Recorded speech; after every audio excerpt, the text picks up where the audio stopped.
we talk every season about how Ronaldo starts season slow. This comes up every year. People highlight how he doesn't score goals in August, he doesn't score goals in...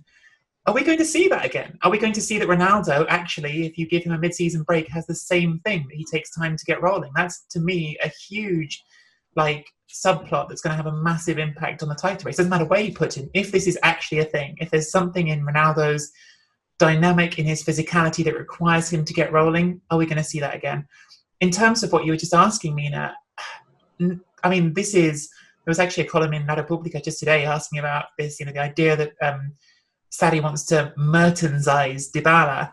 I mean, first of all, I don't think he's done it yet. You need to commit to it if that's what you want to do and try it. But I don't know. I don't think Dybala is the same type of player that Mertens was. Mertens was a winger.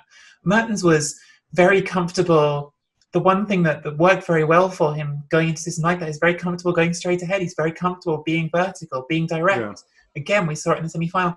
I don't think Dybala, I know he's a similar build to Mertens. I don't think he's anything like that in terms of how he plays. No, this is my issue with this whole thing. I mean, look, I know that Ronaldo didn't have the best game of his life, yeah. But I actually don't almost find this to be the reason that I'm so upset with the performance and why I'm actually very nervous looking ahead. Let's not forget that when Napoli played Juventus recently, was it the end of January or beginning of February? They knew exactly how to cut down the passages of play. They knew exactly how to make life suffer for the front line. And at the time it was Gonzalo Higuain, Dybala and Ronaldo was going to be at this whole three. And the question marks were asked about whether or not this was a luxury to play the three of them because, do they work enough? Here's the thing with Gonzalo Higuain, right? He obviously knows the system. He was in Argentina. He had his issues. Let's bring up the fitness thing because that's what we always do with Higuain. But Mina, do you have any idea? Is he capable of starting this game? Is he? No.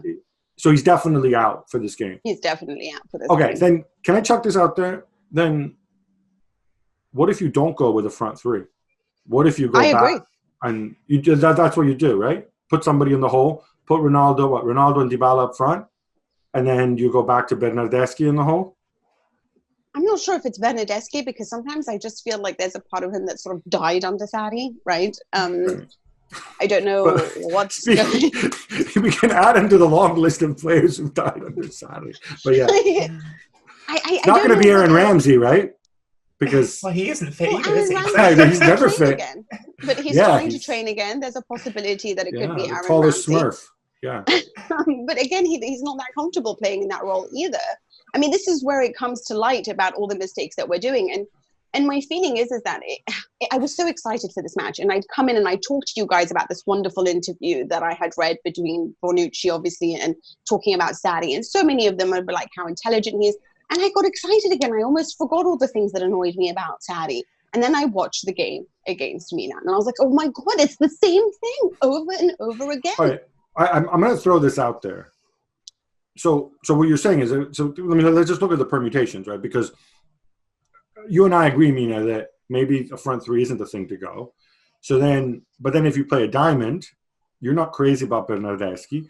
Ramsey's on the Ramsey plan again, so he's not available. Is there really anybody else who can play in the hole? Well, here's an idea. What about if you put Dybala and Douglas Costa up front? What do you put Cristiano? Sorry, Ronaldo and Douglas Costa, Dybala in the hole. And then you have in your three, whatever happens, I don't want Pjanic, I want Bentancur. But I need, because, we know Napoli is very physical and they managed to dominate Pjanic last time. Deme is excellent in that. So I would rather have, especially considering Zielinski and all the others possible, I'd rather have Khedira back. Because I feel like he's less soft than what are the Rabiot. I mean, I'm not entirely sure why this guy's even on the team. These are the mistakes that continue to be shown up because Ramsey and Rabiot have added no extra value to this Juventus side. Nicky, looking at Napoli, I mean, Mina, I think, correct me if I'm wrong, but you were impressed with the way they played against Inter. I think, there's, like I said, it was pretty basic, but it got it's 30% possession. How impressed can you be with 30% possession? Oh, I think you can be very impressed with 30% possession. I think, what was it that Inter got against Barcelona at the Camp Nou? You can be very impressed with it. I wasn't especially impressed with Napoli. I thought it was, it was a classic sucker punch. It was what they're good at, that sort of counter-attacking football, playing vertically again. It was a very well-taken goal. But frankly, for my money on another day, and this is acknowledging loudly that he's completely at fault on the first goal, but on another day, David Ospina doesn't keep them in that game and they lose. There were things to like about them. I thought the Maksimovic-Koulibaly partnership, and I know Mina's on this bandwagon as well, the more you see it, it looks better than the Manolas-Koulibaly partnership. Can you explain something to me about this, though? Because remember, like, Fabio Capello said this, and we all kind of nodded along, or certainly I did. I said, yeah, it makes sense, and happened with the Bundesliga and the Serie A. A lot of people saying, well, the edge is going to go to people who've got smaller, lighter, more agile players because they're going to get fit quicker and whatever. And, and so Insigne, Mertens, I get that. But for Koulibaly to have a game like that, when that dude is the size of, he's a man mountain, right? Yeah. And he certainly looked sharper. And, and in this season, he hasn't been as great as past seasons, but he looked as sharp as he's ever been. Maksimovic, also not a small human being. Yeah. And yet they dominated. Is this conventional wisdom? Is this just all a bunch of nonsense that we just make assumptions and stuff because we try to explain things? Okay, all right. There's a lot of nonsense. I mean, look, Koulibaly has always been. Sometimes I think Koulibaly is like part player and part footballing myth, because sometimes like people talk about him and like they'll say his height is something absurd, like 6'9", and like he's not. He's tall, but he's not like that.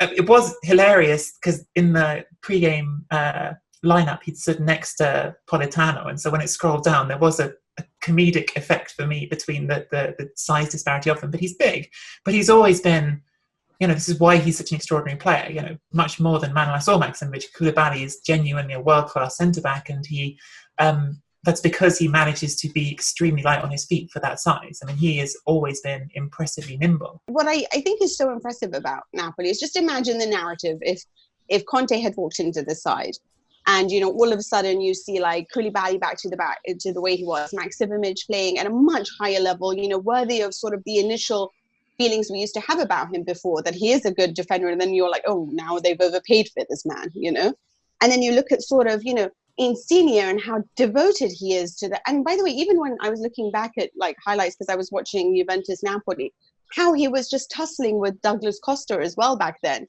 trying to get the ball. This is an inspired team in many ways, and it went through a lot this side. And it's a team that has always created beautiful play, but never really that efficient up front. And it would drive me insane, which is why I kept saying to you, I think they need Mauro Icardi or they need a striker.